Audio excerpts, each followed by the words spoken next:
This is VOA News. I'm David Byrd. Iran and the United States announced a prisoner swap for two men. An Iranian stem cell expert and a Chinese-American researcher released on Saturday. Reuters' Emer McCarthy has details. The U.S. released Iranian stem cell expert Masoud Soleimani in exchange for the liberation of Shi Wang, a Chinese-American detained in Iran for 3 years on espionage charges.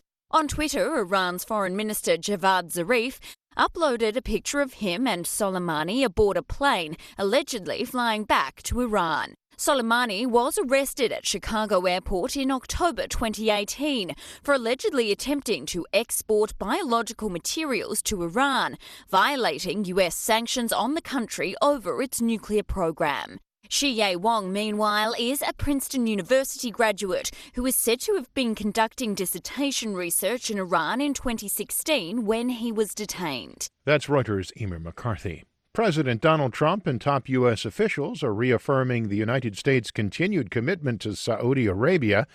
As AP correspondent Ben Thomas reports, it comes in the wake of a Saudi Air Force student's shooting spree at a Navy base in Florida. I spoke with the King of Saudi Arabia. They are devastated. Speaking to reporters as he left the White House Saturday, President Trump said Saudi King Salman offered reassurances. The king will be involved in taking care of families. A Saudi statement calls the shooting a heinous crime that does not represent the Saudi people, who count the American people as friends and allies. Meanwhile, Defense Secretary Mark Esper said he wouldn't hesitate to deploy U.S. forces to Saudi Arabia. Not at all. I think, Saudi Arabia is a long-standing partner of ours in the region. We share mutual security interests. Esper added the Pentagon would re-examine vetting procedures for foreign nationals taking part in its training program. That's Ben Thomas. This is VOA News.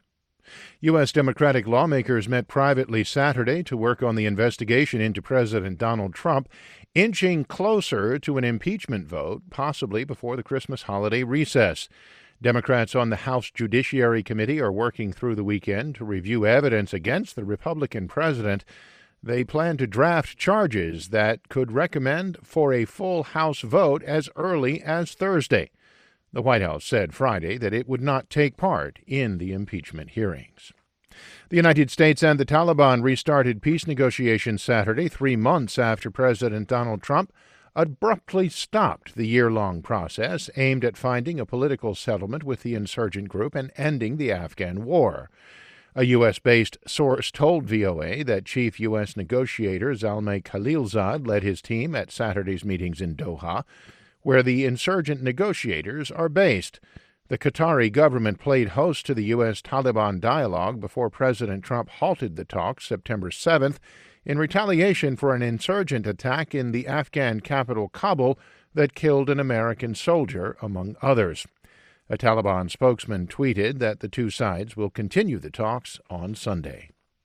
A 23-year-old rape victim set on fire by a gang of men, which included her alleged rapists, has died in a New Delhi hospital.